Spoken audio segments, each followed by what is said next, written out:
lows that's kind of tilted. The foundation is strong because Jehovah built it. You can feel the spirit and positive energy. Questions asked comfortably like you're talking with family. Get ready to settle in. Wait for the show to begin. Invite a couple of friends. It's time for Unhinged. Introduce to you Get You Home Towing, a family company with the sole purpose to get you home. Whether you need roadside assistance or transport services, we have a flatbed big enough to transport any vehicle to its destination. Our offer to you is our gratitude and great service at a much cheaper price. We are also open to transport through long distances. If you need us, all you have to do is call that number. I'll see you soon.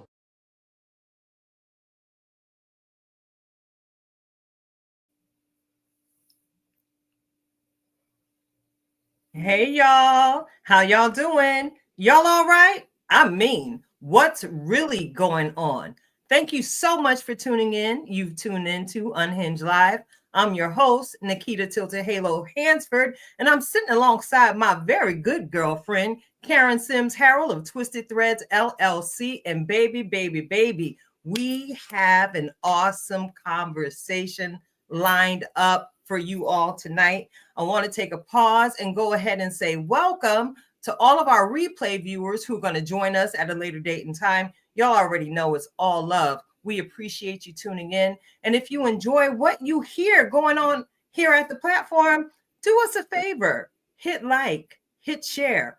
Go on over into the YouTube nation and follow us on all of our channels. Y'all know we are our own syndicate. So you can catch us at Unhinged Live on YouTube. You can catch us at Twisted Threads on YouTube. You can catch us at Save the Arts TV on YouTube. And you can also catch us on Tilted Halo TV on YouTube. So thank you again for your support. I do not want to delay the hour, Karen, because I'm excited about tonight's conversation. My goodness. I don't want to let the cat out the bag too quick.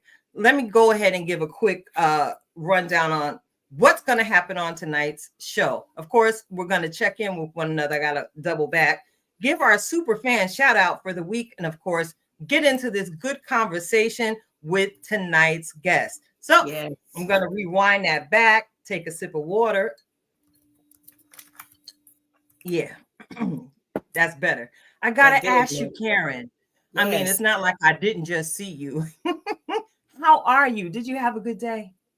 I actually did have a good day. You know, the days kind of went very, very quickly. I had a special guest at my home this past weekend. You may know her. You know, she might be familiar to you down these parts. We're going to call her the road runner right now, you know, because literally ate up the road, came on down and shared family, love, and joy, and then went and headed right back up the road. I promise it was just that swift.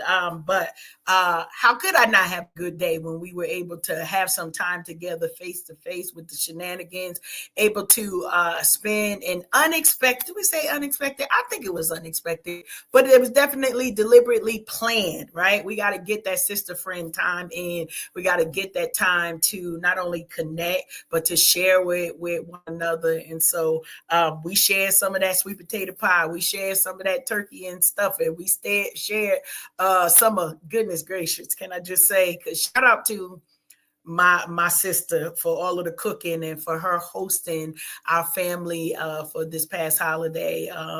But I'm told that within hours after our departure, she went ahead and did the flip turn upside down and got that house right back to the way that she enjoys it all by herself. So just super excited that I got that time. And I'm chilling. You know, we're in December already. Oh, yeah. December is absolutely in the building. And girl, it is type cold around these parts.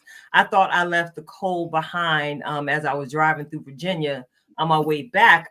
My car said 22 degrees. I said, Father God, I thank you for working heat in my Altima right now. Listen, it was a bit cold. And most people thought I was heading down to warm weather. And I had to tell them it's not the case. But Karen, I thank you so much for being such an awesome host. Your generosity and kindness has never gone unnoticed.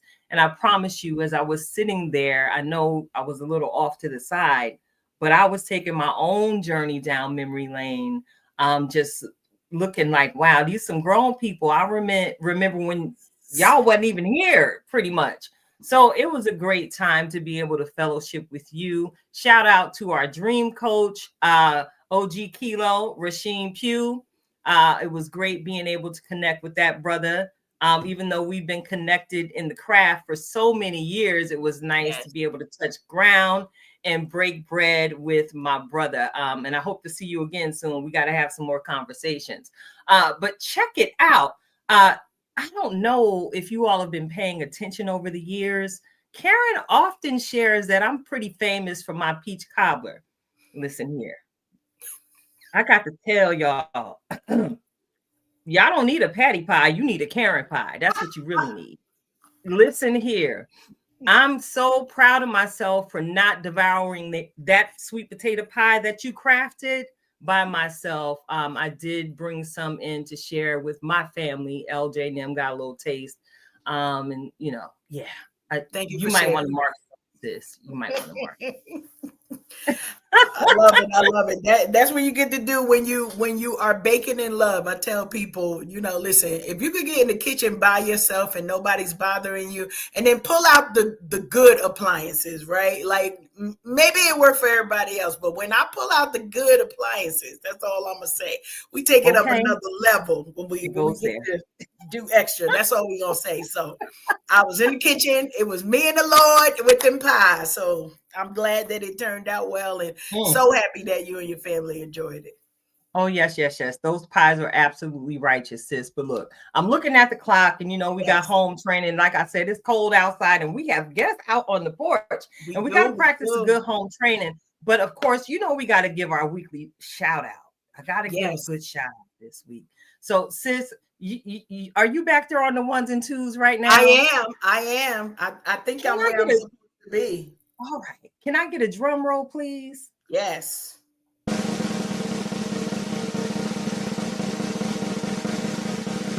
wait. I get the other one. Well, that's fine. This is actually appropriate. Oh, put a little on that. I see you, sis. I see you. So check it out. Lean in close, because tonight's Superfan shout out is a very good friend of mine. And I know y'all, a friend of mine in the comment section on my regular page, basically noted that I was out here showing out. I posted a photo that was taken by a good friend of mine some years ago, actually about 5 years ago, right after my mother passed away. It was about 6 months later. And it was part of my healing journey to get back in front of the camera. Y'all know I call myself trying to model out here in these streets. Mm-hmm. So I took a trip down to Virginia and finally allowed my good friend, Oluwaseun Asade, to just shoot me in a specialty shoot. I just had some, memories today looking at pictures of my mother. And this photo shoot came to mind. So tonight's Superfan shout out goes to you, Olu. Now, Olu is our brother from the motherland. He is Nigerian. He is an excellent father to his son, Alex. And for those of you who are curious, no, we were not alone that night. Olu is a consummate professional. Baby, he is bad behind that camera lens. So I want to go ahead and give you a shout out tonight, Olu. Thank you again for always being constant in my life, always speaking life and giving advice. You are an excellent businessman. And as I've mentioned, you are an excellent father. It's amazing to me that I'm able to see that your son is now taller than you. Yeah, I said it. He got you, Olu. But thank you so much for everything you do to uplift your community, locally and worldwide. Your international photography is breathtaking.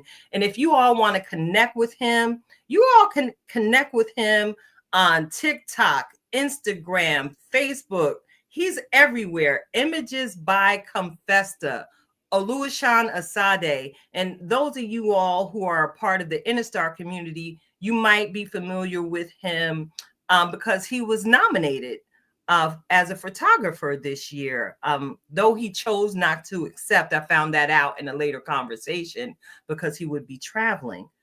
Yeah, he's part of the family, and many of the people in the circle have worked with him. So shout out to you. I hope to see you soon. I've got some ideas. We need to have a conversation. Is there anything that you would like to add to that, Karen?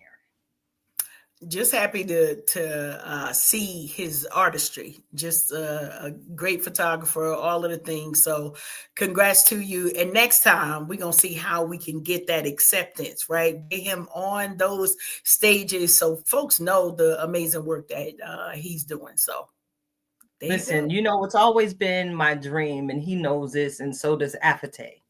It's always been my vision to get the two of them together in the same space and let that magic just kind of like bang, in your face. Let it happen. You know how I do, creative architect that I am. When you know. That's super exciting. Yes, ma'am. Yes, ma'am. So listen, I'm going to go ahead and toss the mic, y'all. Y'all know I have no problem sitting back and letting the members of the tribe steer the ship. So, Coach Cash, yes, take it away. Awesome. Listen, we've told you for the last couple of days, grab your passports because y'all know how we do. We tell you we taking you on this joy tsunami, and we love the opportunity to bring folks, always folks of substance, right? But when messages align, and I'm telling y'all, Tilty gonna be quiet for 5 seconds, right?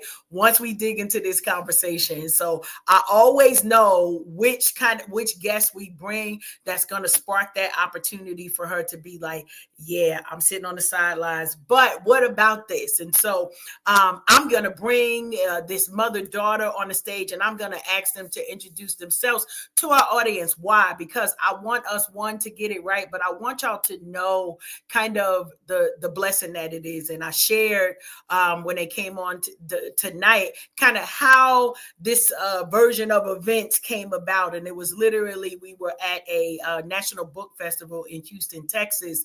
And Mom met my husband first and started talking to him about some things. And he's like, hold up, wait a minute. Let's put some cash up in it. And so he said, you need to meet my wife. And from the time talking to her and meeting her beautiful daughter and talking about the book, here is where we are. So we're going to bring them right on our stage right now.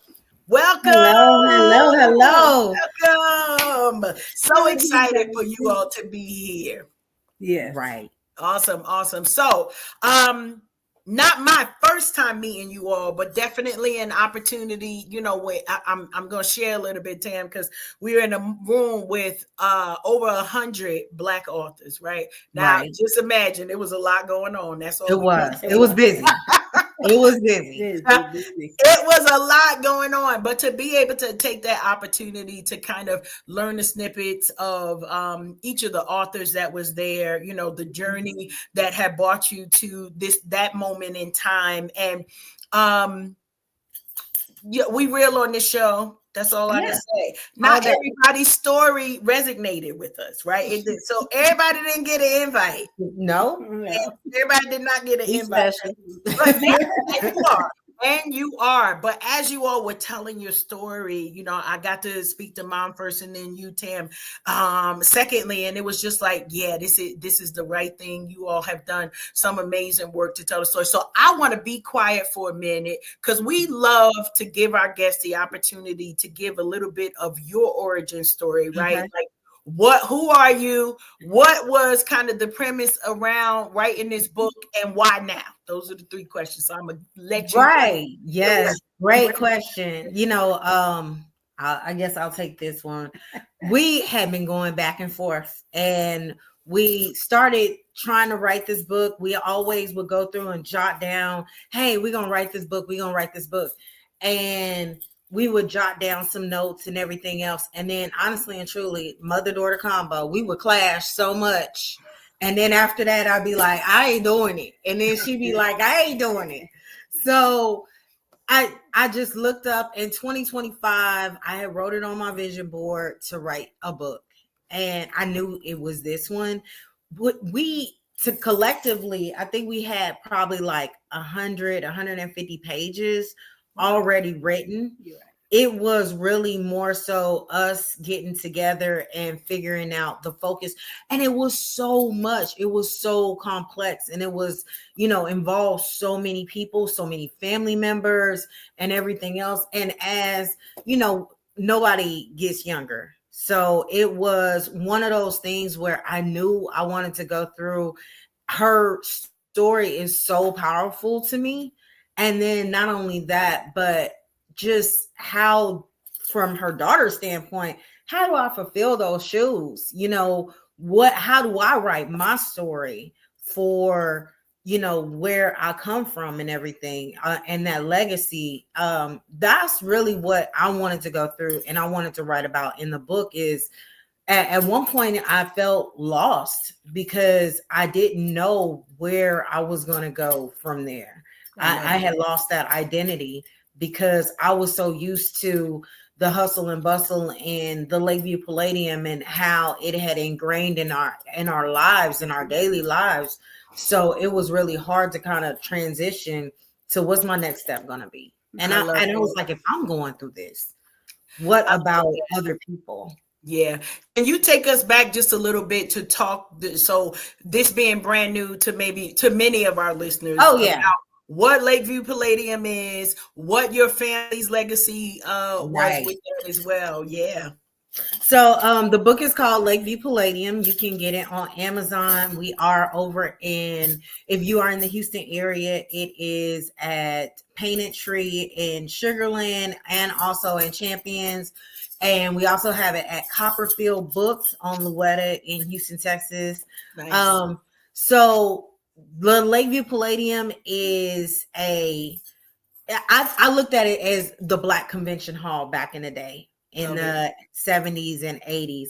It was originated by my grandfather, George Tuck Jr., and it used to be on an amusement park facility, and they end up closing down the amusement park because 2 people had passed away.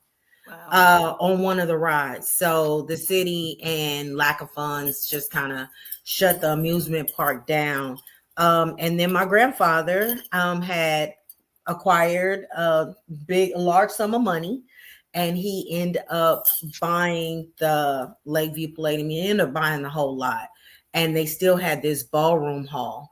And the ballroom hall, they used to try and have events at other places in the area. However, because of the color of the skin and, just different areas of town, we weren't invited to those places. Mm-hmm. So my grandmother always had a vision to create a stage where we could perform and we could showcase our talents and gifts and everything else. So we had different performers like Aretha Franklin, to the Temptations,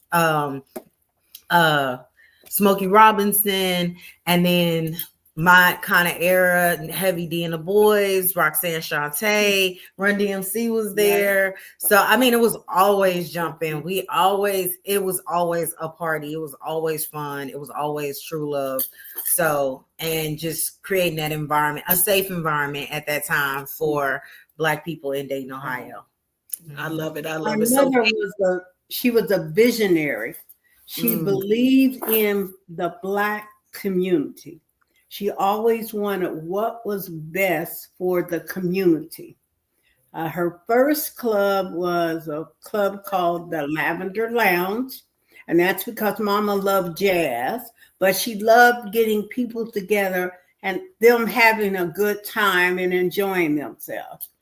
From there, she went to opening up a supper club, because back in Ohio at that time, Black people couldn't go to a nice restaurant. And she felt like we all needed to know how to act at a restaurant with our kids. Yeah. So it became a big thing, because on Sunday, the Black churches would have service, and then people would come to our restaurant to have a fashionable dinner. But her whole thing was always for the community, whatever she could think of, whatever she could do to enhance and increase our community is why they did all of these different things.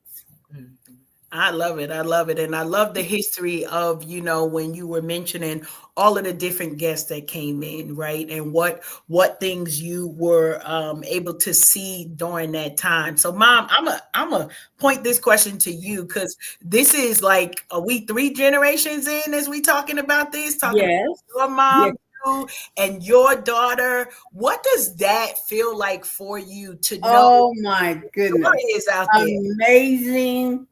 The pride, I don't know if you can see it, but it always comes out, because when she started, we were doing different articles, and then we would stop, and then she would start right back. So you were constantly having to share with her what had happened in the past.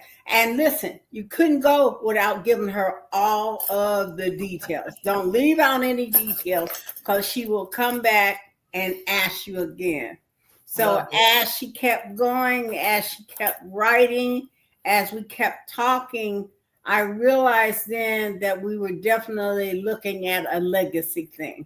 From me to her, from my mom to all of us. So it was amazing. But I am very one proud mom that it comes out the way that it does. Awesome. Because it's just not a book. It's a series. Here, you got it. Series of stories, activities, and things that happen that cause you as a Black person in this world to be able to go on to know that you can succeed.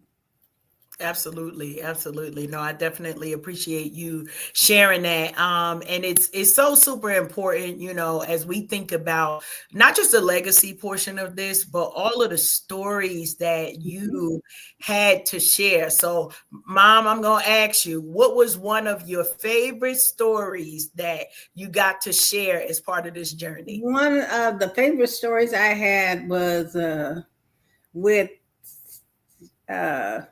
James Cleveland. Yeah. James Cleveland was amazing. He was already an amazing artist. You all know him as he came up. So that, and at that time, we were in financial difficulties. We needed a major sum of money. My mom had always kept addresses and phone numbers of producers or guys that you could contact. And his name was one of the ones I wasn't sure. And I didn't know if he really knew me. I knew he had known my mom, but I didn't know if he really knew me. And we were in a desperate, dire need for financial money. I called him and was shocked. One, that he actually answered the phone. So I'm talking to James Cleveland, and all I can do is tell him the truth.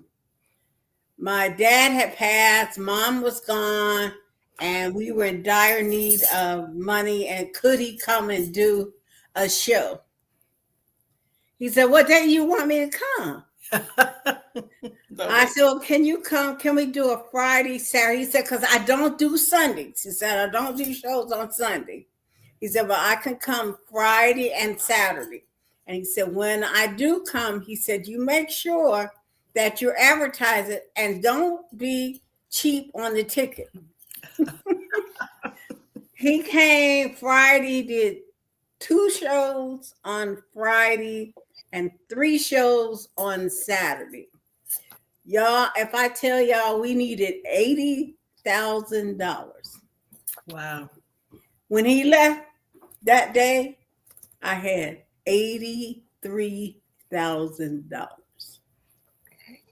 It took care of all our back taxes, all of our pending debts that were coming up. And all he said to me when he finished up was, "Is that good enough? Are you okay?" I said, yes, sir, I'm fine. I said, thank you so much. I so appreciate it. He said, well, God loves you and God bless you. And I enjoyed it. That's beautiful. Yeah. So That that is was kind of beautiful. stories that we had with everybody that came to perform. Yeah, yeah. I love that. I love that. And I know you mentioned some other musical greats that came in. How was that to, of course, I'm sure it was so gracious to It interact was with that and was always amazing. yeah. The other one that I tell people about that is, so if you heard these stories on Aretha, I think that's why I wear my Aretha sweatshirt. But Aretha had worked with so many different producers and companies, and a lot of times they wouldn't pay her money. Mm-hmm. So Aretha came and she was doing a show, and it was only a Saturday show. She was going to do 2 shows on Saturday. And she came in, and I had heard these stories about her, but I didn't really, I hadn't really seen it. Well, on this one, she came in, she put her purse on the piano. And she turned and she walked away, and she came back to the purse. Now, if the money that you told her you were going to pay her wasn't in the purse, she would pick up the purse and leave. But we had worked out an agreement for her for an amount, and we put the money in the purse. And after we did that, she had a dynamite show. It was amazing. Love it, love it, love it. I love that one. We hear stories. We've seen all these biopics about, what was Aretha like, but I love it. It was like, you going to get a show You're right gonna after get a you show. run me You my got a money. show that was unbelievable. I mean, it was unbelievable. That was another good one. Beautiful. But that was my mom, and my mom had created those friendships with the producers and the promoters. So I had when she died, I had a whole list of people that I could call. I wasn't left without somebody that I couldn't call. I love it. I love it. I love the stories themselves. But Tam, can you talk to us a little bit about how the work that you needed to do to bring all of that together, right? So many amazing stories. I could listen to each and every one. I'm sure our viewing audience as well. But how do you choose what gets in the book? I know, right? What gets in and what gets what doesn't make it. A lot of this story was really to go through and document our legacy, how the Lakeview Palladium kind of came about, and the backstory with that. Yeah, my grandmother Catherine, unfortunately I did not get to meet her. She died when my mom was 15, and that's how my mom became and worked towards becoming this boss. It's a chapter in a book called Boss Baby, and that's where she learned from Catherine all of what she taught us to this day. Right. So, making sure that we had our notes, our notebook, paying attention, the level of detail. I mean, it was always, we were always working. Me and my sister, we were just always in that particular grind mode and hustle mode. So it was definitely, different. And then I remember even working at the Palladium at the age of 5. My job was to go through and put the liners in the trash cans. And it was probably it seemed like 100 trash cans, probably about 20 of them. But however, at that age, I'm just going through and I'm just going and putting liners in the trash can. I mean, everybody had a job. Everybody had a responsibility. So the book really goes more into that legacy, and then we do highlight on who all was there and how Catherine was able to start bringing in talents, acts into Dayton, Ohio, at that particular time, which is a General Motors, it was a General Motors city. So you had all of these people migrating from the South, coming up to the North, trying to get a good factory job, raise their family.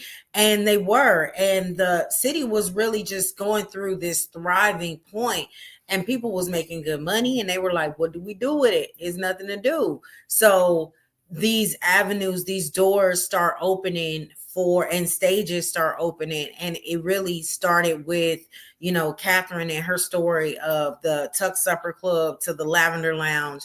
And then my grandfather on the other side of that, he had his own thing going on, so where he was dealing numbers and, constantly in this racketeering mode. So yeah, it's definitely an interesting story. Definitely got to check out the book at www.lakeviewpalladium.com. I love that. So Tam, I'm gonna ask you this. All right. Out of all of the stories that you have been introduced to, some of them you lived yourself. What might have been one that caught you by surprise? Like, what? Oh, I always have to resonate back to the Heavy D concert. I was 7. It was on my 7th birthday.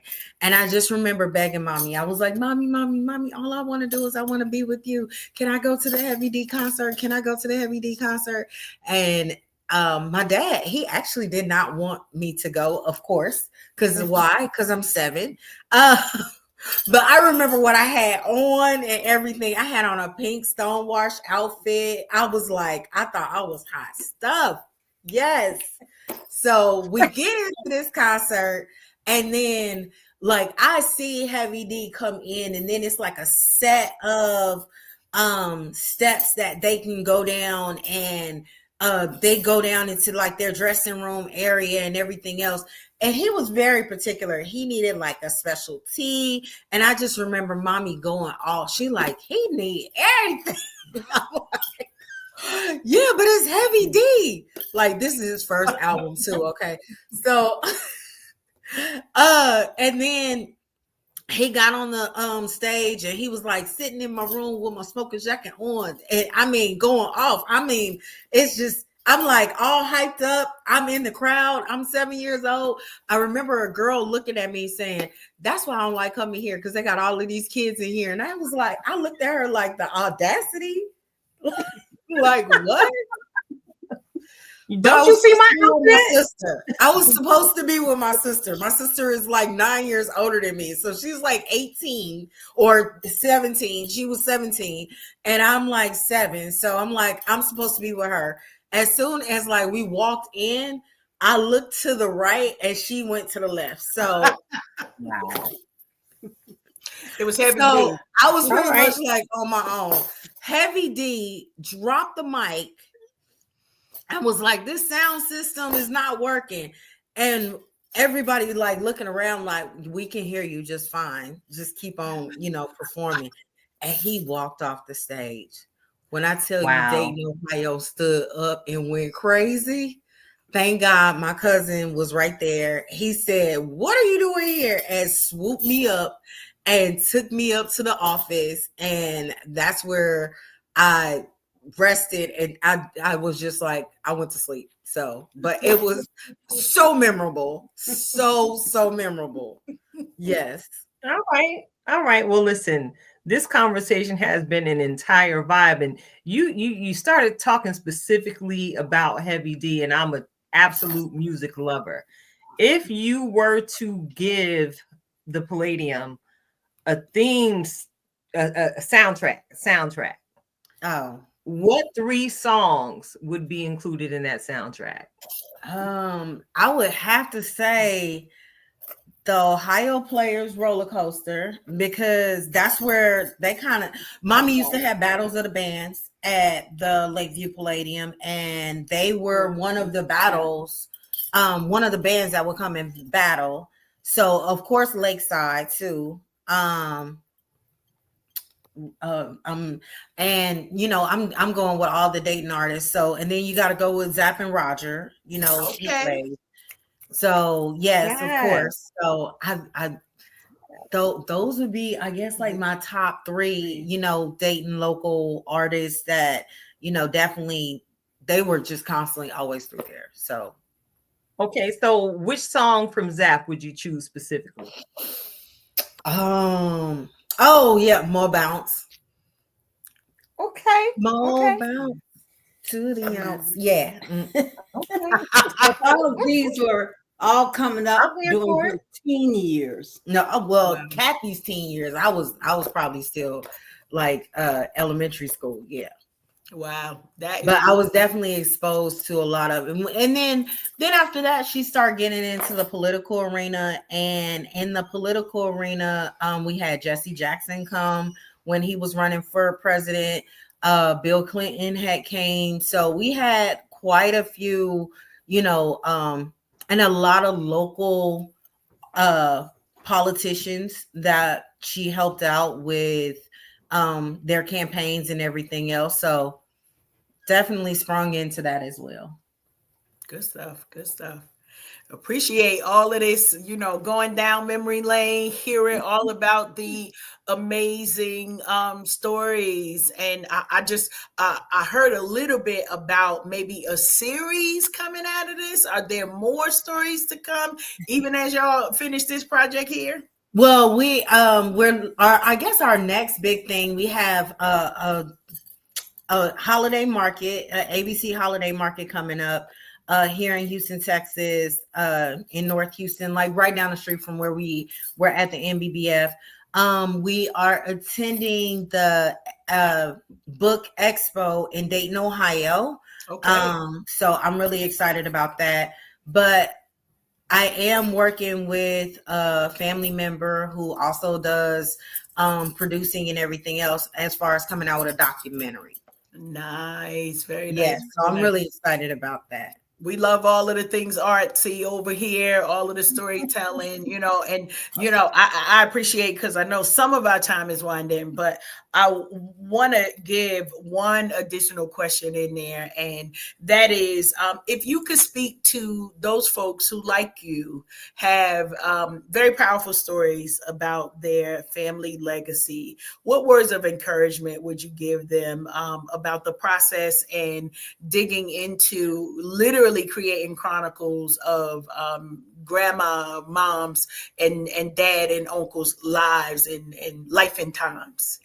Yeah, the biggest thing is, and shout out to my cousin who went through and started sending us articles. And she was doing some family research and ran across these articles, and she sent them to us. And I looked at them and I'm like, I've seen these before. I'm good. Now I know what the story is. I've been there. I lived it. So, and I had to hear about it over and over and over again. But so I took the articles and I set them down on the table. And my son got out of school and he comes home and he's looking through these articles and he's like, wait a minute.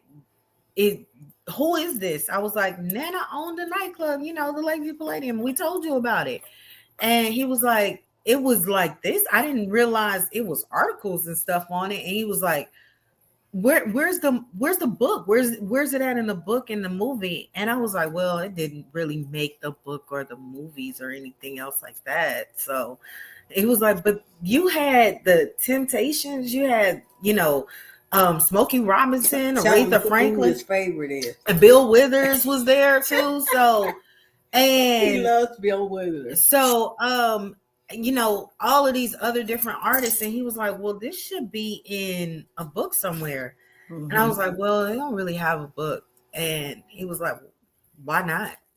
And that's when it hit. It was like, wait a minute, what's gonna happen with these stories with his kids and my niece's children and everything else? So I wanted to make sure that we were able to capture it on paper and we could put the stories in there so that not just for us.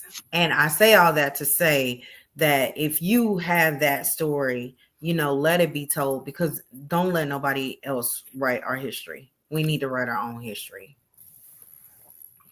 All right, now I'm gonna blame this next question on Tilted because she asked about the soundtrack, right? All right, Mom. All right, Tam. Who playing y'all in the movie version? I don't know. I don't know. In the movie, who would play me? Who's gonna play you? Yes. I don't have anyone. I know I'd be looking for somebody who really reminded me of my mother. Okay. My mother was a pusher. She did not allow you to just sit. As a woman, she felt like if you knew something and you knew how to do it and you did it well, you need to get up and do it. Don't let anybody take that away from you, because we have so much to commit to for our communities. Like I said, her biggest thing was the community. And in Dayton, Ohio, at that point in time, it was big. It was with the auto industry, and Mom just felt like, y'all not going to walk over us and take everything from us. We're going to hold our own. We're going to control our own. We're going to own our own. And that was always her philosophy. And then on the west side of Dayton, it was, even growing up, I remember a lot of people, it was Black banks. It was Black grocery stores. Everything. We had our whole community over in that area. Even the chain restaurants, even McDonald's was owned by Black franchise owners. So it was our own little community, and I loved it. I love growing up in Dayton, Ohio, and I learned so much. Was taught a lot. So yeah. Good stuff. I love that. All right. Tam, did you say who playing you? Who playing you? Beyonce. No, I'm just kidding. I don't know. Yeah, I mean, I'm still working on that. Yeah. Yeah. I feel like that's definitely something in the making, and I would love for this to come into a series, because when you start really going through the book, everybody, that's what I hear from a lot of people, is like, man, this should be a series. But we're gonna start off with documentary first, and then after that we're gonna definitely work towards the next part. Beautiful. Tilted, I want to give you an opportunity to see if you got any questions for our guests. No, I don't have any more questions for the guest tonight. I've actually just enjoyed hearing the stories and being able to connect with the voices behind the stories, the people behind the stories. So thank you again, ladies, for joining us tonight. I'm all about legacy, and what you have here is a very important story that needs to be told. And I'm very appreciative of your words of encouragement to our listeners. Tam, tell your story. We push that real big here at Unhinged Live as authors ourselves, preparing to embark on yet another writing project together. We're telling our stories because, we too come from awesome legacies, as many of us do. And I like to share that we're all a walking testimony. All a walking epistle. And what I see sitting here tonight with the two of you is a testament to God's grace through it all. And what living a life focused on uplifting the community, how it can really, really spark joy in just the memories. I'm very observant. I'm watching you all tell the stories, and I just see the shine on your faces as you go down memory lane. And that's what it's all about. I'm looking forward to being able to step alongside you all when you release the documentary. Because we dabble over here in this part too. So yes, continue to, our platform is always open to you once you touch down the first time. Of course. We really appreciate it. Thank you again, ladies, so much for telling your story, sharing a bit of it at least. I want to give you one more opportunity to go ahead and tell our listeners where they can actually purchase your project, and how they can connect with you, book you for different book tours, different speaking engagements, because we're all, again, legacy. Your story needs to be told, and you just never know who might be listening tonight or at a later date that might want to holler at you. Yes, definitely. You can reach you can catch me at my website, www.lakeviewpalladium.com, and that's LAKEVIEWPALLADIUM.com. So, and we do have, if you want to get the book, it is in Painted Tree in Sugarland and also in Champions, here in Houston, Texas, and at Copperfield Books as well. So we are definitely trying to get the book in more bookstores and on shelves, but still working on quite a bit of that stuff. And I mean, the book only came out September 15th. Yes. Yeah. Okay. So, and I think it's been doing very well. It was featured in Frankfurt, Germany. We got it invited to Frankfurt, Germany, for that, and then also looking at some other venues as well. Again, we have our marketing event coming up here in Houston at Westador Civic Association, and then we will also be in Dayton, Ohio in June. We got to let all the cold weather pass by. Yes. Well, that's right. Yeah, it's getting cold down here too. So yeah, got cold. Yes. Cold. We were like you. But yeah, my email, my Facebook, Instagram, all of that is definitely on my website, up to date and everything else. So definitely check out the website, www.lakeviewpalladium.com. Appreciate you all for joining us this evening. And we're going to keep up to date with the projects that you have and with all of the wonderful things that you're doing. We see you got your tree up, everything ready for the holidays. We done already talked about sweet potato pies and whatnot. So Exactly. Awesome. Well, we wish you all the best as you continue in your writing journey, and just are so very blessed that you accepted this invitation to join us, because really it is all about the legacy of us, not only telling our stories, but preserving the generational wealth that we have within the richness in those stories for our families and communities to help us build. So thanks again for joining us. Thank you for having us. We appreciate your time. We're going to transition to another part of our show, but we just wanted to say thank you for joining us this evening, and we're going to have you back.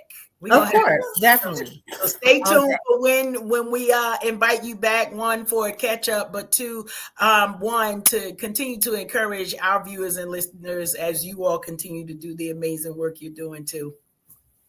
Thank you. All right. Thanks so much. All right. Take care. God bless. Happy holidays. Same to you. Thanks. All right, Tilted. Listen. Yes. I told you it would be a thing.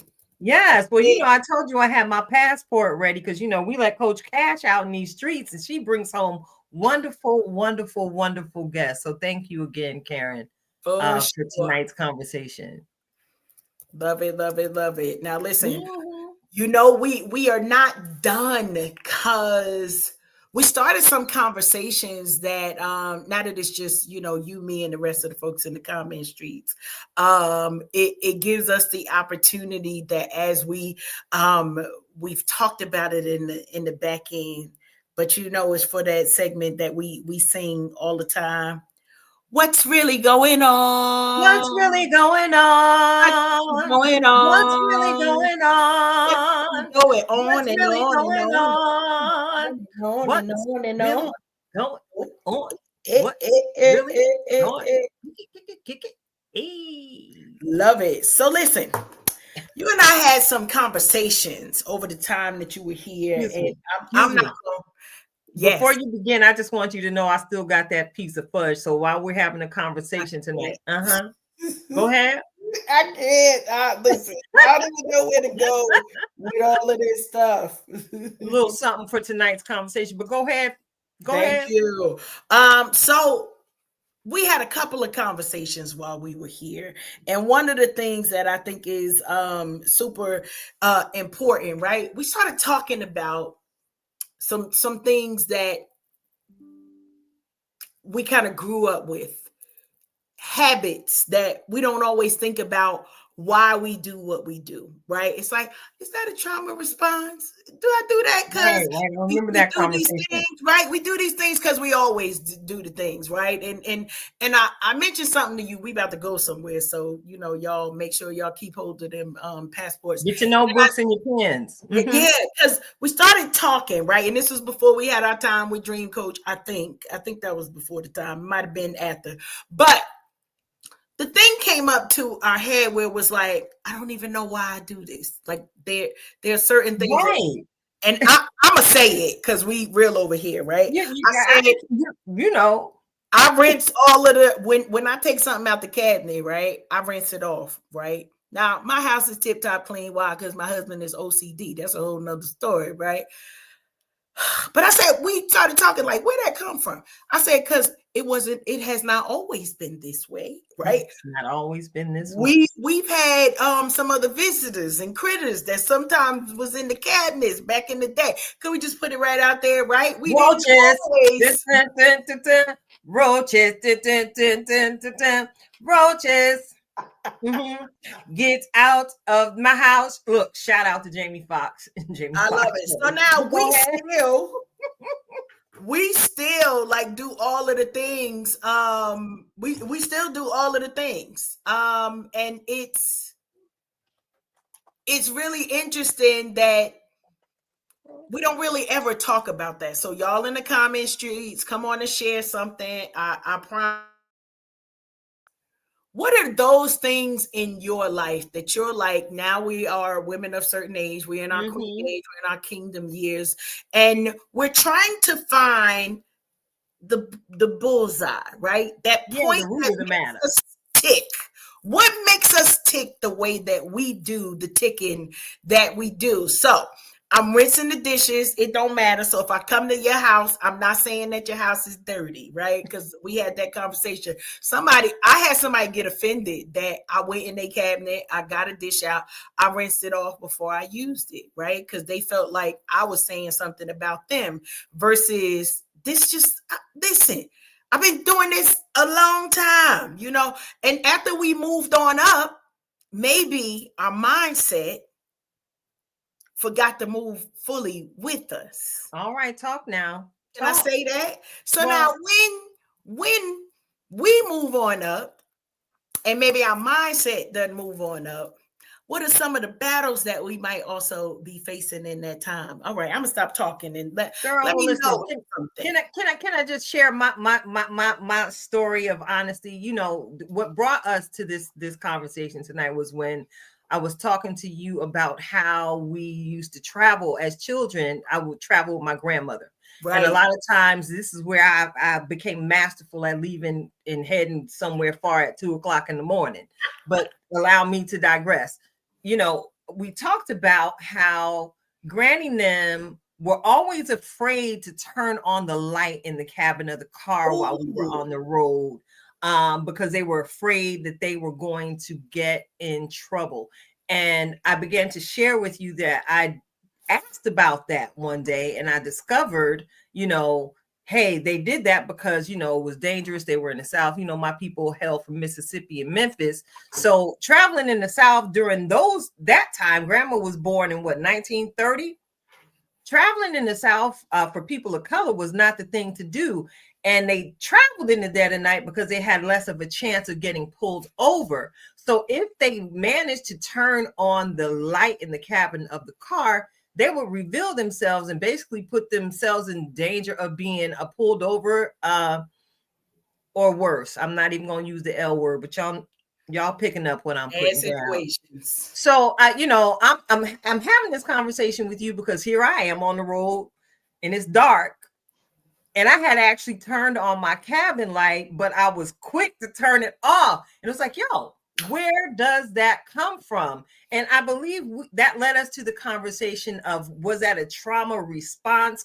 But you also used another phrase, Karen. Yep.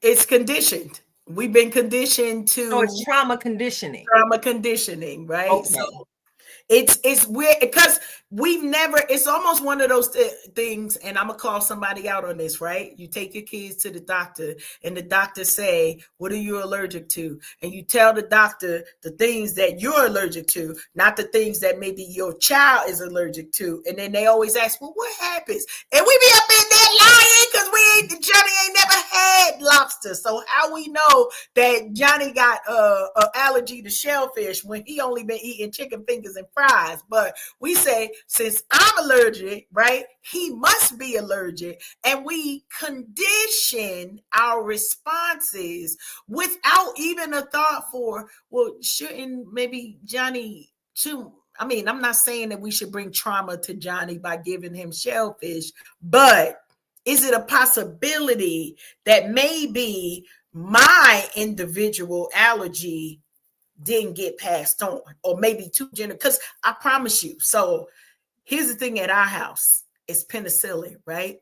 Ain't nobody had penicillin since 1970 something, okay? But you ask these kids, and I bet you they tell you, I'm allergic to penicillin. What happens? What happened, Ma? You get a rash. Oh, did I ever get a rash? Now don't be asking me them questions, right? And they continue. We now the next we 3 generations into this at this point. And don't nobody know why they allergic to penicillin. They just are. But you know, but that's the thing, Karen. You know, it's crazy how we have these limitations that we place on ourselves, and we don't understand where they come from. It's like, here's the point in the penicillin conversation. That baby ain't never had no rash because he ain't never had no penicillin. And that penicillin that you done made him allergic to might be the very same thing that will save his life one day. But because you heard something from round the way, because a certain conversation or allergy was common, you just adopted that mindset and applied it to yourself when it was never really yours to own. Karen, I'm gonna need to throw something at this screen because we talking tonight. Go ahead, sis. Listen, it's one of those things because, you know, you say it often this way, at my big age, right? At our big ages, are we going to continue to dampen the impact in all different ways with our families, or are we going to get to the root of the matter and actually figure out what are the things, right? Like now we all got allergies. We all allergic to the same thing. Nobody can't go over there, you know, and it could be even to the point of, and we've seen this in movies, right? Where it's like, okay, we can't go to the house on the corner because whatever reason, you know, or we could get religious with it as well, right? There's certain things that we never will do because somebody told us that's not the thing to do, and we'll never question it. We'll never find out what was the truth behind it, right? I promise you it'll be a conversation over here more than I want to. But girl, and you know, Karen, this is so wonderful because you have no idea how many situations I found myself in my life where I've had to, like, baby, why? And then I challenged someone to try something they're afraid of. And next thing you know, that becomes one of their favorite things to become doing. Like, there's 2 myths in particular in our community that absolutely works my nerves. And maybe it's just the adventurous part of me. But I remember when I was married, my ex-husband said he was afraid of horses. And I'm like, why are you afraid of horses? And like we pointed out earlier in tonight's conversation, he was never able to give me a real story. So of course, you know, on a weekend getaway, I booked the horseback riding trail. Yes, I do. Because you out here and you my man, you supposed to ride with me. You finna ride with me. Lord have mercy. You serving up trauma. Listen, no, I'm not serving up trauma, and that's the deal. I was basically enabling him to address a trauma that didn't necessarily exist. Right. So we got to the horse farm, and the gentleman was so nice, and he talked to us about the types of horses, and he allowed us to pet the horses and get familiar with the horses. And X discovered that the horse was a gentle creature. Next thing you know, we was about 3 horseback riding trips in, and I never heard that man say he was afraid of a horse anymore. Because I'm a girl from the West Side. We done been dolphins, swimming in ocean water, hopping and riding waves. We have been on snowmobiles, wave runners, jet skis, and I'm a swimmer. He can't swim, but I bet you I had him out in the middle of the ocean snorkeling. Listen, why? Strap on that safety jacket. Come on. Listen, because if we know our history for real, we would know that African Americans or Africans were considered the best swimmers in the world, and it's well documented in the slave chronicles and diaries and such. Don't let them get to the water, because once they get to the water, we ain't never gonna catch them. That's money gone. Period. So I learned to swim because I didn't understand why people were afraid to swim. A lot of us are afraid to swim because, they don't want to rock their natural and deal with all this wonderfulness that God gave us. But, other than that, what is the real reason that our people are afraid of the water? Where does that come from? And again, it's that demystifying the myths that we've been fed for so many years, right? And some of them, there are family mysteries. We don't know the history, we don't know all of the things that come together. But until we sit down somewhere, like this is all coming together from the story that we were just hearing about legacy, about family legacy. Because here's what happens when we share family legacy. We get to build and grow from there, right? I remember, shout out to all of the holiday youngins all of the youngins that's trying to get to the big people table, right? So I'm gonna give you this quick story, Tilted, and this was back when my Aunt Lou was still alive, and we would always go to her house for all of the major holidays. It didn't matter. Thanksgiving, Christmas, whatever, we would always go there, right? And I promise you, it was my heart's desire to get to the big people's table. I was like, I want to get to the table with the grown folks. I'm tired of sitting here. I've been bougie a long time. So I was ready to get to the adult table. Well, child, I get to the adult table, and I'm thinking we're going to talk about exciting stuff. I get to the adult table. They talking about blood pressure medicine. They talk about high cholesterol. I was like, send me back.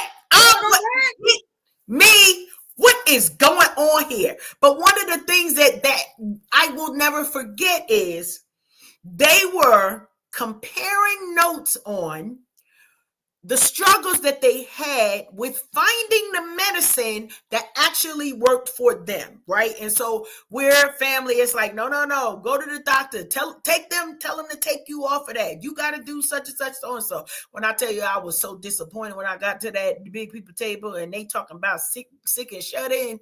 I was upset. I'm taking my plate and I'm going back over here and I'm going to eat on the floor, okay? Because the kids, it's layers to this. If you was young enough, you ate on the floor. You ain't even get to sit at a table. I'm talking real family stuff, right? When it was not enough for y'all. Y'all had 6 chairs at the table, then was the grown folks, and you had the mini table, and then the rest of everybody else, you either lapped it up or you ate on the floor. Honey, I took my plate so happily back to that floor where I know what they talking about. I don't care nothing about that blood pressure medicine. But here's the thing that happened, right, that I got to take away. There are certain things that don't work for everybody, but if we band together, right, we get to do some things. Angela, you didn't like riding horses either? Okay, and then you rode one. Wait a minute. No, we always gonna go somewhere with Angela. I should have known. I should have known, Angela. I should have known. I'm sorry that happened to you, Angela. I am sorry.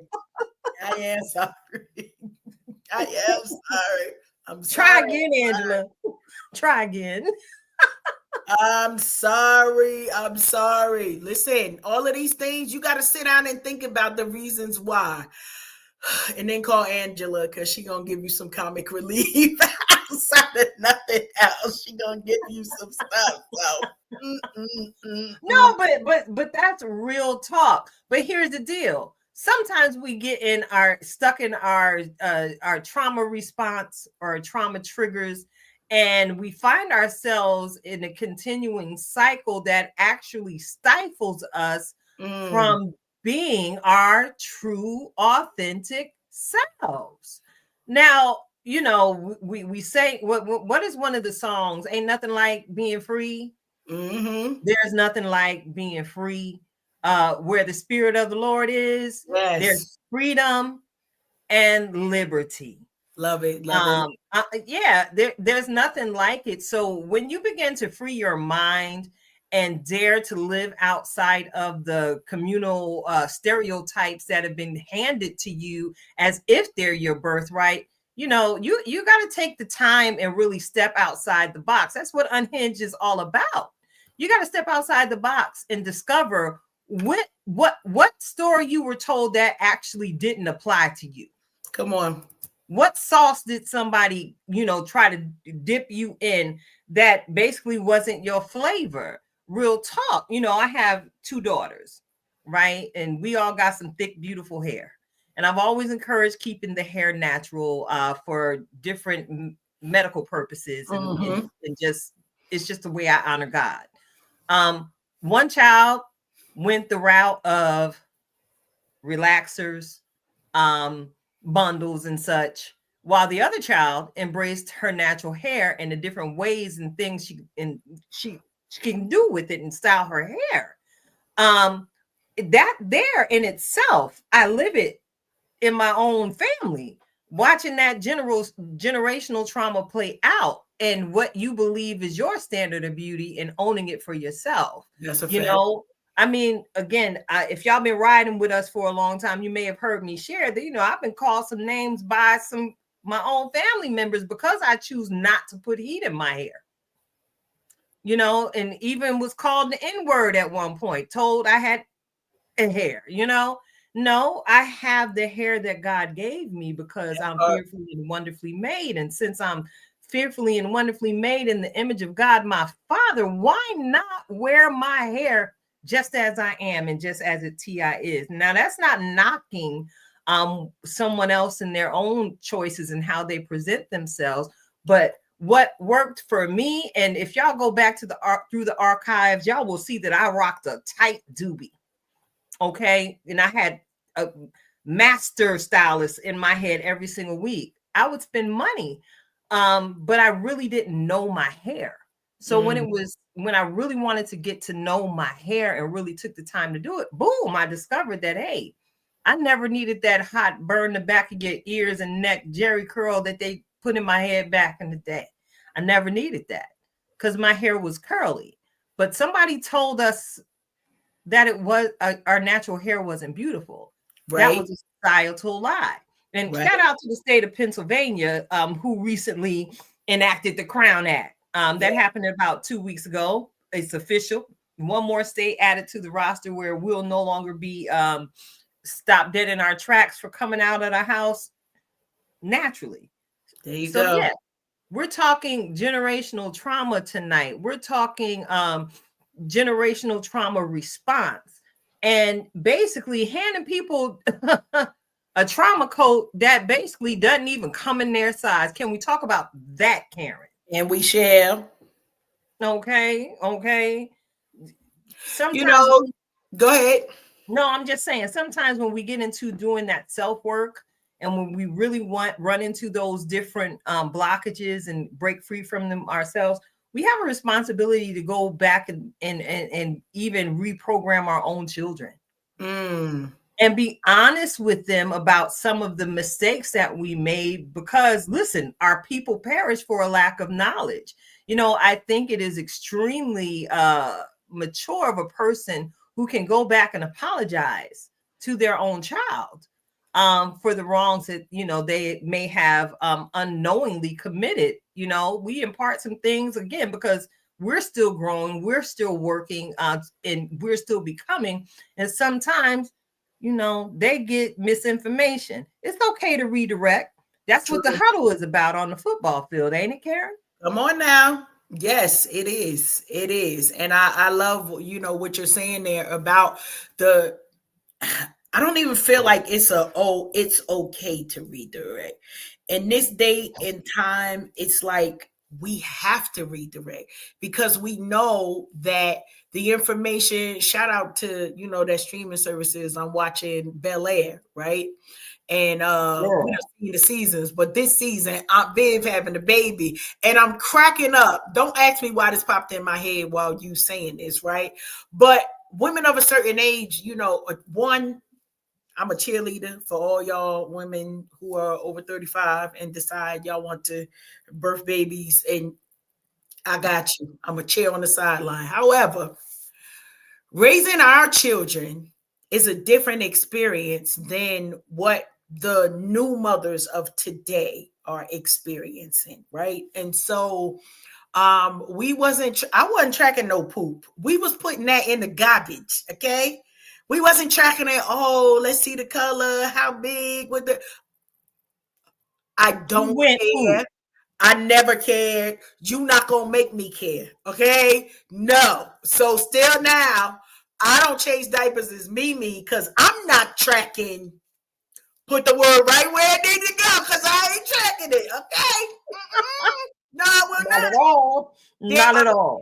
There are different strokes, not just for different folks, but it's also different time, right? Different things for different times. And so today's time requires a different level of parenting that I just no longer have the aptitude for. I don't have the desire for it. I don't want to do all of that. Now, if you need somebody to rock the baby, I got you. You need somebody to walk around, you got about 10 minutes out of me before that baby get too heavy and I need to put them children down.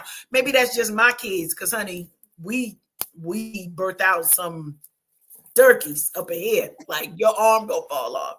But when I saw the scenes about two things that kind of stuck with me, and it was she trying to tell these young girls, oh, just do so and so and so, right? Because you ain't gonna have no sleep no way. It ain't gonna matter. This baby number what, 4 for her, whatever. Most of these younger women, it was their first child. You can't tell nobody nothing when it's their first child because they got to read every book. It don't matter that the people who wrote the books also have no children, but we get it. It's a process, right? And for many of us, we're in a place in our life. If you are over 25, I'm going to say this. You have at least one time in your life taken a moment to say, I need to reevaluate. And these are words that, you know, they sound cute until you actually got to do them, right? I got to reevaluate my job, right? I got to reevaluate my, honey, we got to reevaluate our car insurance sometimes. It's not even that it's always that deep. But if you don't take the time for the evaluation, you're going to miss things that that your family is in need of. Your kids are going, these kids today ask the darndest questions. So you better do your research just to withstand 5 minutes with migraines, because they come up with some. Go ask your father. Don't ask me that. Ask your daddy, ask your mama. I don't know the answer to that. Mimi, how come? Well, and they want to know, and they're inquisitive. But for many of us, because we didn't grow up in an era that made space for us to share our thoughts, our feelings as children, our first thought would be brush them away, right? Don't let them have a mind, when in fact, we need not only for their brilliance to be on display, we need for their brilliance to be trained. And many of us need to do that same thing for ourselves. So I'm just saying, you know, don't drop no kids off at my house, because I'm going to treat them like the plants over here. They may not make it, okay? Here's one for you. Yes. Here's one for you. As you were talking, this one thing came to mind, and you know, I've done everything in my power to make sure I don't become this person. That what was the thing that I believe caused mountains of trauma in many a household, not just households colors. The do as I say and not as I do.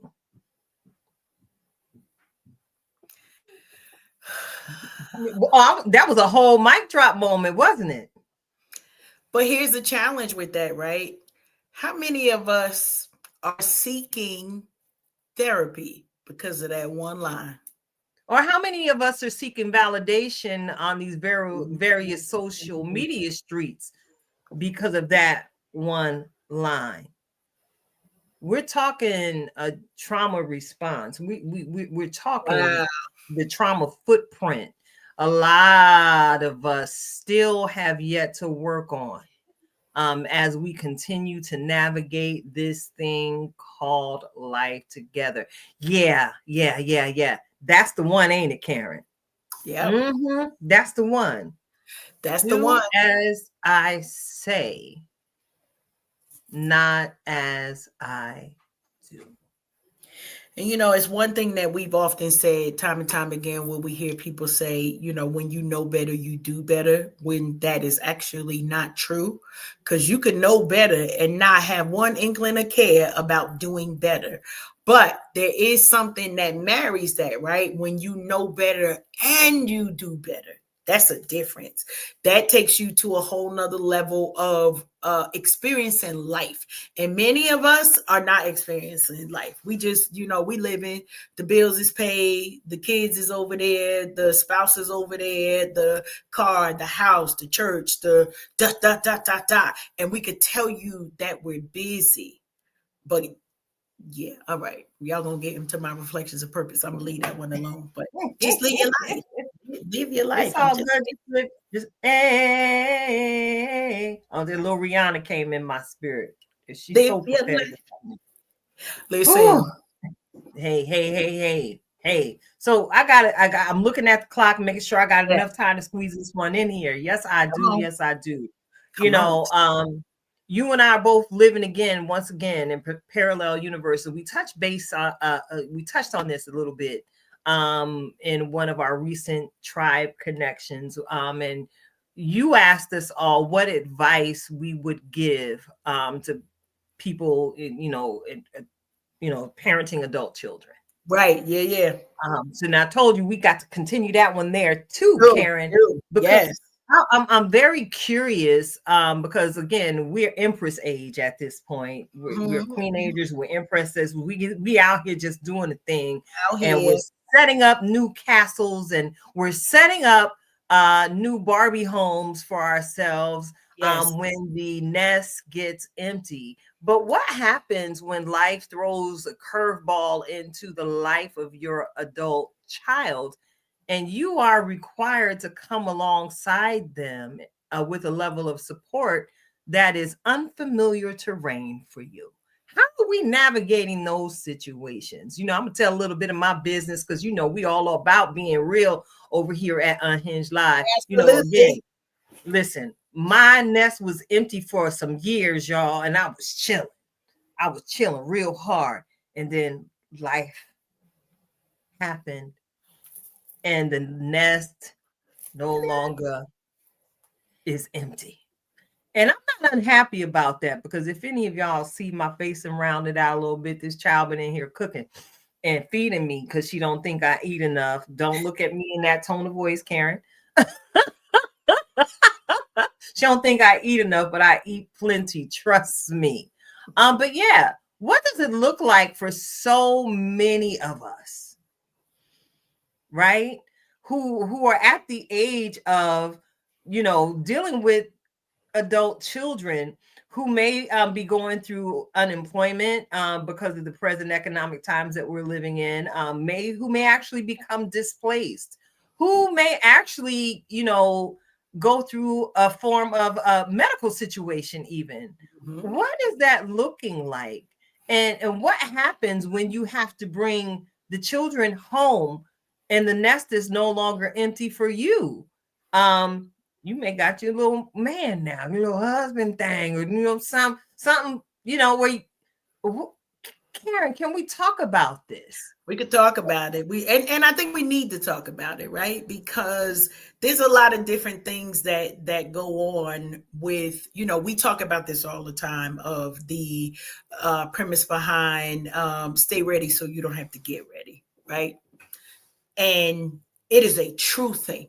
Like, you should stay ready.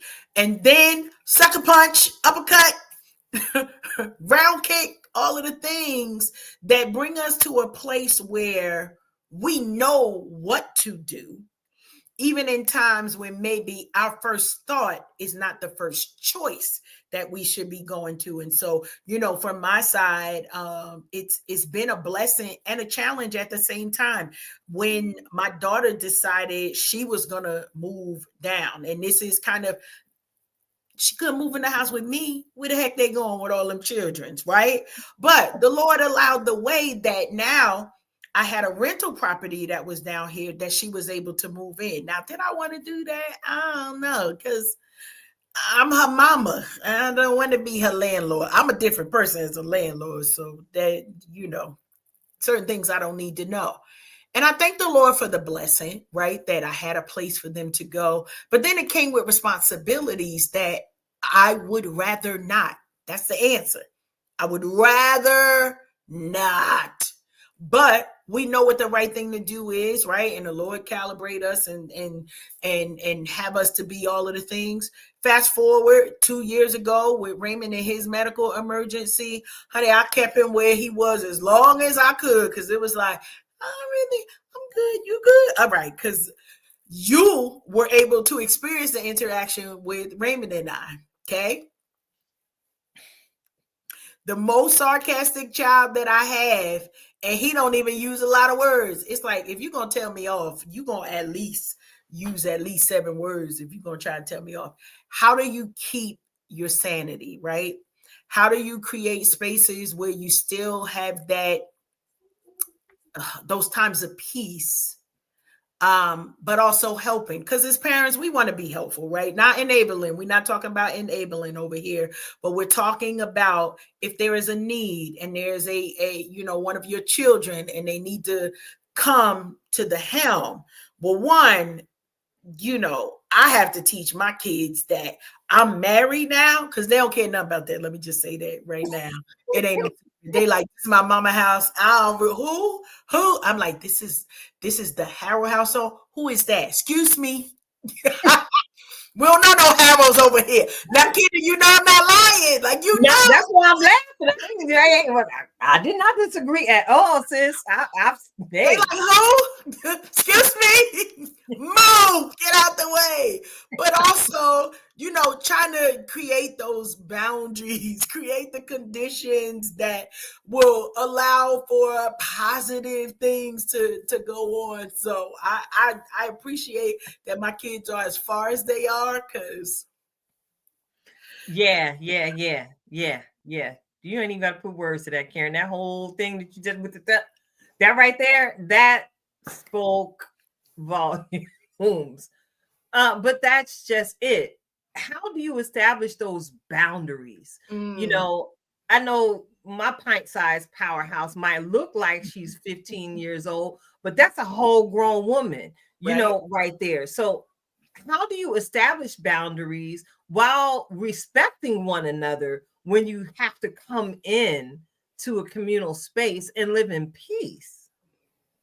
Because when they live outside of the home, sometimes they develop different behaviors that are not necessarily the norm in your home. How do you embrace that with love? And again, continue to keep the peace. Can we have a conversation? We can. Thank y'all in the comment street. I gotta shout out our comment street folks, studio audience members. Jackie says boundaries are important so everybody understands what we is and ain't gonna do. Okay, listen, we can make it pretty it up, but that's what it boiled down to. Did I tell you this week that Jackie is the truth? Maybe I didn't say it this week, but it's a real thing, because I think that a lot of times we as parents have been conditioned, right, with that whole do as I say. I ain't talking to no kid. Well, first of all, you're not talking to a kid. You're talking to an adult, right? And even if they are operating it from a position that we don't consider adulting-ish, right? They're over 18. We got to give respect in a different way. This is just me. Now, I know that that's a challenge for certain people, because it could be like, well, my house, my rules. We did that, right? When they was 15 and 16, my house, my rules. Just say no. My house, my rules, no to everything. That's what Girl Talk Now, Marisol said. Just say no. But what happens when their desires are not in alignment? You still got to set boundaries, right? Like I'm a person, I don't believe that there has to be curfews. If you, and I train my kids from the time that they turn 18 with that whole, Ma, can I stay out? The answer is no. Right? The answer is no, because you shouldn't be asking me what you're doing. Ma, I'm going to be out and I want you to know where I'm going to be, right? You got to learn how to flip those boundaries so that the expectation from the kids is, don't be asking me nothing about you, a grown person. Make decisions for yourself while you're there to be able to do that. And then, I'm sitting here because I got Raymond at the house. Raymond already shopping for stuff. He like, just give me a tiny house. Like, I don't even really need a whole house. I need a separation from you. But when it comes to those things, it's also, what's the timeline for that, right? How long are we able to do this? Is there something else that needs to happen with it? Blah, blah, blah, all of the fun. So it's a lot of layers that comes into this, but we have the opportunity to like build and work and make sure that we're coming alongside our kids to not enable them, but to also respect them in their adulthood while they also have to respect ours. So maybe not, don't be putting your thumb on their necks or nothing like that, but creating spaces that they feel supported, they feel heard, and then do the same for yourself, because you'll find that your relationships with your children is going to be a whole lot better if you just do that part right there. Like just and to just add one more thing, make sure when you're dealing with your adult child who is now in the abode, remember to see yourself at their age and where they, and how somebody, how you would have desired someone to help you navigate it, through the situation. We came up through some rough days and we didn't always get the redirection in a loving manner. So as you said earlier in the conversation, Karen, because we know better, we have the opportunity to do better, to continue to build strong, loving bonds with our adult children as we all continue to adult through this life together. So listen, I'm gonna take this sip of water, because I just need to wet my palate to prepare myself for this meal that I'm about to partake in.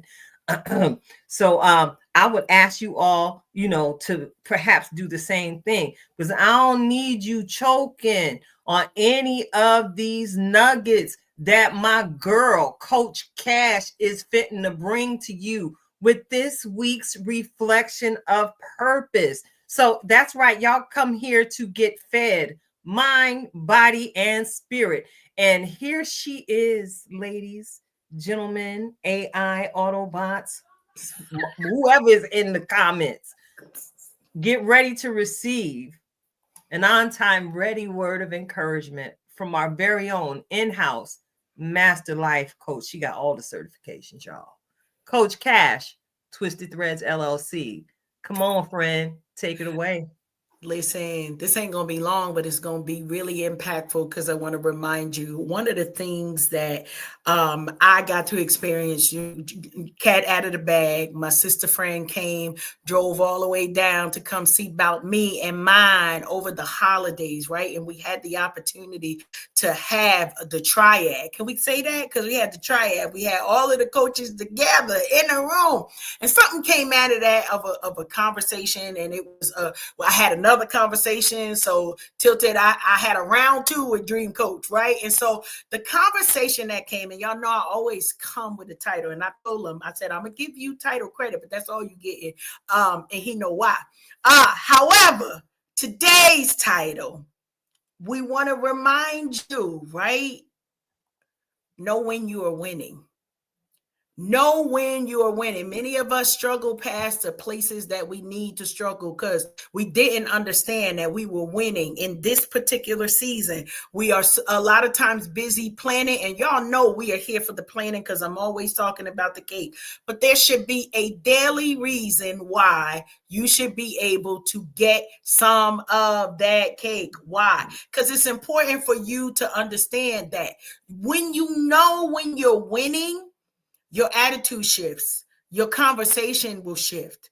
Your goals will shift. When you already know that you're winning, it's like, okay, that was amazing. Now we can rinse and repeat. But because many of us have taken our eyes off the prize and don't understand that we are already winning. And winning does not always mean that everything is running smooth, right? Sometimes the train is going to be late and you got to stand outside in the cold. Sometimes the snow is going to come down and you don't know where the shovel is. Whatever it is, make sure that you can recognize when you are winning in the current season so that you don't miss it, right? So that you don't miss it, because it's important for us to understand that in the midst of all of this here, we get the opportunity to say, yes, this is the thing that we need to do. This is what it is that we got going on. These are the things that there is no problems, because we understand. Maybe I stubbed my toe, but I'm still winning. Maybe I'm 10 minutes late. Maybe the ham ain't done yet. Shout out to Raymond. Maybe the ham ain't done yet, but I'm winning because we gonna eat all of these sides no matter what. So take inventory of where you are right now, right? It is 29 days to the end of the year. There's a lot of things that maybe we thought we needed to do and we weren't able to get them all done, but it doesn't mean we lost, right? Go back, take a moment and pat yourself on the back for the simple wins, right? Maybe you just didn't cuss nobody out today. Maybe it's been a week. Maybe it's been a month. Maybe that's your testimony. Maybe you started a new job. You planted something. Maybe you got to see a harvest. Maybe you just didn't lose your mind in this season. There is always something to celebrate. And in the words of my husband that has a t-shirt, and we're going to see this t-shirt line before 2026. No matter what happens, I win. Now take that with you and remind yourself that even when the doctor's report says something that you don't like what it is, maybe you went to the mechanic and you ready to throat punch them because they said how many thousands to fix that car. God will make the provision for us, but he'll also make the way, right, for our minds to be expanded, for us to be reconditioned in the very areas that we are. But first, we got to know when we are winning. So take the moment, do your inventory, and make sure. Now, listen, if you happen to see how you've been winning, go ahead and send me over some cake, because y'all know what I'm here for, what I'm here for. I'm here for the cake, and we can't get to the cake until you start taking record of the goals that you actually have completed. We love y'all over here. We always want to see you win, but we also want you to be mindful of when you are in your winning season. Know when you win and tilted. Back at you. Yes, and you know, we stay winning over here at Unhinged Live. Thank you for that word, sis. It was absolutely on time. Know when you are winning. And I gotta give y'all that shoutro that y'all have come to know and embrace. That just be conversation. So listen, it's December 2nd, right? And the cold air has rolled into the atmosphere. And I just want to encourage you all to just be intentional about finishing the year strong. Now, so many of us have been walking with the entrepreneurial spirit, and I'm not talking about that. I'm talking about whatever it is you have set your heart to do. Now, if you have a small project in your household, an organizational project that you've been trying to complete, finish the year strong. 20 minutes a day, you can accomplish that goal. If completing that book that you started 6 months ago that was really feeding your soul, and then life happened and distracted you from the pages, if you were really enjoying the book and wanted to finish reading it, finish the year strong.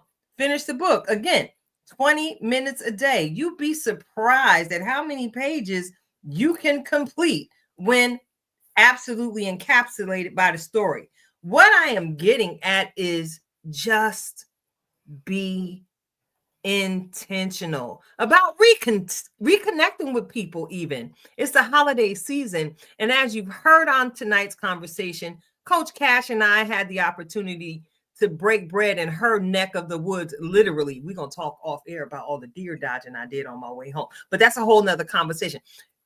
Be intentional about reconnecting with the people that you say you love, the people that you say you miss, because I would love to continue to share my life's testimony of the grand result of my doing just that. Being intentional brought me the gift of my sister. I was intentional about finding her when I said I wanted her. So yes, be intentional about finishing this year strong, because I promise you, for so many of us, the glitter drippings, the shine, and the winds of 2026 have already begun to place themselves in our laps. So finish the year strong. Don't let what the bank account doesn't say stop you or slow you down.